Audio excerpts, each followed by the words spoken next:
Reality trends کے معزز ناظرین السلام علیکم، اور آج کی ویڈیو میں آپ حضرات کو خوش آمدید۔ معزز ناظرین، آج ہم پھر حاضر ہیں ایک نئی اور دلچسپ ویڈیو کے ساتھ۔ آج کی اس ویڈیو میں ہم تفصیلاً بات کریں گے بلیک ہول کے بارے میں۔ آپ میں سے بہت سے لوگوں نے اس کا نام تو ضرور سنا ہوگا، اگر نہیں سنا تو چلیے آپ کو اس کے بارے میں بتاتے ہیں کہ بلیک ہول کیا بلا ہے اور اسے بلیک ہول کیوں کہا جاتا ہے۔ مگر مزید تفصیلات میں جانے سے پہلے اگر آپ حضرات نے ابھی تک ہمارا چینل سبسکرائب نہیں کیا تو ہمارا چینل سبسکرائب کر لیں اور ساتھ ہی ساتھ بیل آئیکن کو بھی دبا لیں تاکہ آئندہ آنے والی ایسی ویڈیوز آپ حضرات تک وقتاً فوقتاً بلا تعطل پہنچتی رہیں۔ ناظرین گرامی، آپ جانتے ہی ہوں گے کہ ہماری یہ کائنات بہت ہی وسیع و عریض اور پراسرار ہے، جسے سمجھنے کے لیے انسانی عقل بہت ہی محدود ہے۔ آج سے تقریباً 100 سال پہلے البرٹ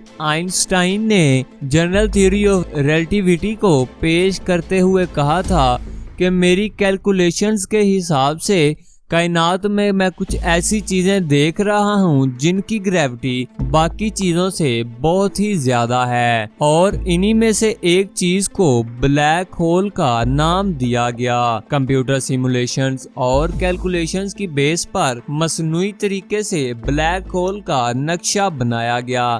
آج تک کسی نے بھی ریئل بلیک ہول کو نہیں دیکھا تھا، اس لیے اس کے وجود کو ثابت کرنے کے لیے صرف تھیوریٹیکل ثبوت کافی نہیں تھے۔ مگر پھر 10 اپریل 2019 کو کچھ ایسا ہوا جس سے خلا کی تاریخ بدل گئی، کیونکہ ماہرین فلکیات نے پہلی بار ایک اصل بلیک ہول کی تصویر لی ہے جو کہ 53 ملین لائٹ ایئرز دور ہے۔ ورگو کانسٹیلیشن میں واقع M87 گلیکسی میں واقع ایک سپر جائنٹ بلیک ہول ہے جو کہ ایکٹیو حالت میں موجود ہے۔ یہ سائز میں تقریباً 4 ارب کلومیٹر جتنا بڑا ہے، یعنی ہمارے پورے سولر سسٹم جتنا، اور اس کا ماس ہمارے سورج سے 65 ملین گنا زیادہ ہے۔ یہاں میں یہ بتاتا چلوں کہ سورج کا ماس زمین سے 10 لاکھ گنا زیادہ ہے۔ چلیے اب میں آپ کو بتاتا ہوں کہ بلیک ہول دراصل کیا ہوتے ہیں اور کائنات میں ان کی دریافت اور وجود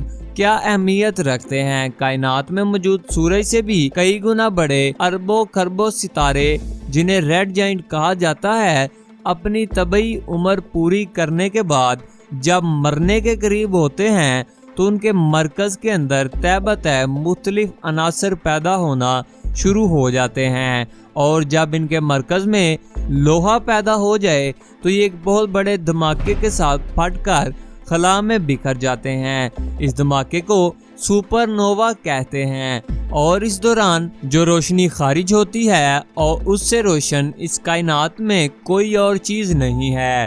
اس عمل کے دوران شدید ترین کشش کی وجہ سے ایک ایسا کالا بھنور وجود میں آتا ہے جسے بلیک ہول کا نام دیا جاتا ہے۔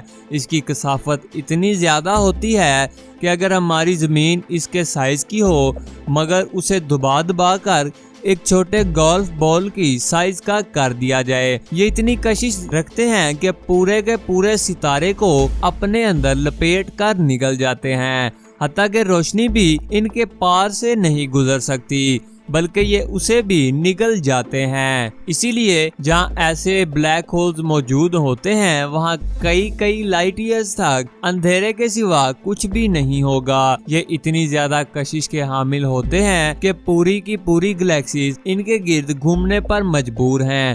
ہماری گلیکسی ملکی وے میں بھی ایک بلیک ہول موجود ہے جسے سیگیٹیریس اے کہتے ہیں۔ یہ ہمارے سورج سے 4 لاکھ گنا بڑا ہے، مگر اس کا سائز اتنا چھوٹا ہے کہ مرکری سیارے کے آربٹ میں بھی فٹ ہو سکتا ہے۔ یہ زمین سے 26 لاکھ لائٹ ایئرز کے فاصلے پر موجود ہے۔ یہ اتنی زیادہ دور ہے کہ اس کی مثال کچھ یوں ہے کہ آپ کو چاند سے ایک گولف بال کو دیکھنا پڑے۔